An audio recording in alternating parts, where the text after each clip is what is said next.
या फिर जवाब देने की कोशिश की, लेकिन जहां तक मुझे लगता है कि उन्हें भी पता होगा कि ये उनके सवाल का जवाब नहीं था। किसी ने भी उनके सवाल का सही से जवाब दिया ही नहीं था। लेकिन मैं भी ये नहीं कहती कि मैं उनके सवाल का जवाब दे दूंगी, पर केवल रखने की कोशिश जरूर करूंगी जैसे और प्रेमियों ने रखा। तो प्रेमियों, विरह और प्रेम ये तभी पैदा होता है जब हमारे अंदर में संयम हो। संयम माने हमारे अंदर के विकारों को जब हम संयम की छड़ी से, चाबुक से उन्हें हम डटाते रहेंगे, डराते रहेंगे, तो ये मन जो है वश में आने की जो है जुर्रत करेगा। अगर हम ये चाहते, अगर कोई भाई ये कहता है कि भाई मैं बड़े 10-10 घंटे साधना करता हूँ, 12-12 घंटे साधना करता हूँ और मैं मन को वश में कर चुका हूँ, तो ये बात को कभी भी मत विश्वास करना।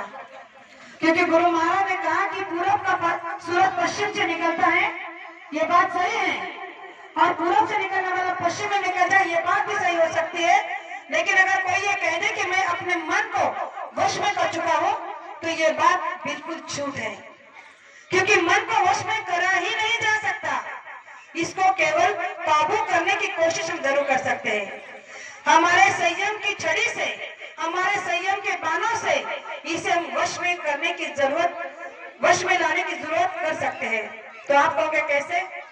जैसे गुरु महाराज ने कहा कि आप किसी काम को लेकर बड़े, जैसे संसार का कोई काम उदाहरण लेकर आप मैं समझाने की कोशिश करूंगी कि हमारे संसार का कोई काम होता है कि घर में कोई शादी ब्याह हो या कोई बड़ा फंक्शन हो, तो वो जब घर में होता है तो हमारे दिल दिमाग में क्या होता है, उस काम को लेकर बड़ा लगा हो जाता है, बड़ा दिल में मतलब यही एक काम होता है कि हमारा काम कैसे हो जाए, ठीक से सब मेहमान आ जाए, सारा कार्य निपट जाए, और हम उसी लगन में लगे रहते हैं।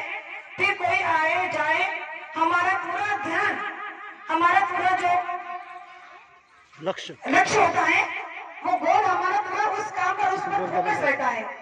और जब वो काम हमारा सही तरीके से हो जाता है तो हमें बड़ा खुशी, बड़ा आनंद होता है कि भाई देखो, जो काम हमने हाथ में लिया था, जो कार्य करने की क्षमता हमें नहीं थी, लेकिन गुरु महाराज ने करके दिखा दिया और आज जो है हम बड़े बोझ से मुक्त हो गए। तो वैसे गुरु महाराज ने कहा कि ये जो मन है ये आप पर हर पल प्रतिपल आपके साथ ही रहेगा, आपसे कभी दूर नहीं होगा और ना ही कभी दूर कर सकते हो, लेकिन इसे साथ में लेकर आपको काम को करना है। तो गुरु महाराज ने कहा कि जब आप साधना पर बैठते हो तो साधना पर बैठने से पहले गुरु महाराज ने कहा कि आप इसको अर्जी लगा दो।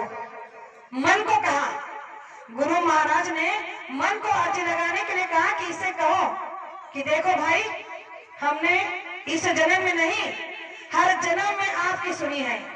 जब जब भी हमें जन्म मिला हमने केवल आपकी सुनी, आपके मन के तय कहे, आपके कहे अनुसार ही सारा संसार किया है। अब की बार ये मनुष्य शरीर मिला है और ऐसे संत सदगुरु मिले हैं, तो अब के बार मुझे मदद कर दो और आपकी सहायता से मैं अपने परम पद को पहुंचने की कोशिश करूंगा। और गुरु महाराज ने कहा कि बड़े दीनता से, बड़े विनम्र भाव से, बड़े प्रेम से अगर तुम मन को रिझाने की कोशिश कर लोगे तो गुरु महाराज ने कहा कि ये मन आपका साथ दे देगा और गुरु के प्रति आपको प्रेम और विरह पैदा हो जाएगा और आप अपने लक्ष्य को प्राप्त कर लोगे। जो हमारे महाराष्ट्र के संत कहते हैं कि प्रभु को प्राप्त करने के लिए आपको 24 घंटे लाइन लगाने की या घंटों बैठे रहने की जरूरत नहीं है। कहा जाता है कि एक पल में आप प्रभु को प्राप्त कर सकते हो। तो कहा जाता है कि मुक्ति, अगर आपकी जो चार मुक्तियां हैं जो आपकी दासी बनाना आप चाहते हो, तो गुरु महाराज ने कहा कि आपको इन सबको ले केवल अपने मन के बारे में सोचना होगा और मन को रिझाने की कोशिश करनी होगी। जब मन आपका साथ दे देगा तो आप इस परम पद को पहुंचने में कामयाब हो जाओगे। तो इससे करते करते आपकी भक्ति बन जाएगी और जब